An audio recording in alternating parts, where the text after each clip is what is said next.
This exercise, we're going to be stretching the lower back using a seated forward fold stretch. So you're going to get yourself sitting in a chair or on the edge of a bed or edge of a couch. Don't need necessarily a back to the seat because we're not really using it for this exercise. So get yourself comfortable. We want about a parallel position of your thighs. So you don't want to be sitting up too high or too low. So find a seat height that's appropriate for your leg length. In this position, you're going to get your feet wider than hip width apart, so your knees are slightly out. And then from here, you're going to gently start off by going onto your elbows, feeling your lower back kind of round in this position. So we don't want to maintain a flat position like this. We want to round out the lower back. If this already feels like a stretch for you, go ahead and just hang out here and do your stretching in this position.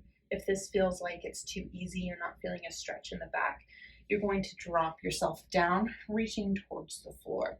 And you're going to really focus on letting your tailbone be heavy and your lower back rounding towards the ceiling. So we don't necessarily want to round the upper back as much. We want to really focus on rounding through here. So sometimes you need to kind of tilt your pelvis and tuck your tailbone in a little bit so you can get that right stretch in the correct area. And in this position, you're going to focus on some deep breathing in through the nose and pulling that breath into your lower back here, trying to feel this area expand as you take that breath in and then breath out through pursed lips. Breath in through your nose, out through pursed lips.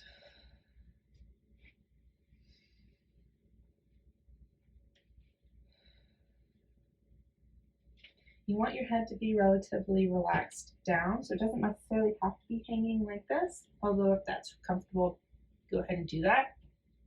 But we definitely don't want your head to be lifted up like this because that automatically makes these muscles tighten, and we don't want them to be tight or engaged. We want them to be relaxed. So keep your head in neutral or even slightly flexed down as you're doing this stretch in the breathing. If you're feeling a pinch in the hips at all, bring your knees a little wider apart and see if that helps correct it. And if you have a baby bump that you're pregnant during this stretch, you can still do it. You just may need to get yourself scooted more to the edge so your belly can be in between your thighs and bring the knees really wide apart so you can stretch down like this around your baby bump. And creating space there instead of being blocked by the chair. So you can still do this while you're pregnant. You just need to reposition.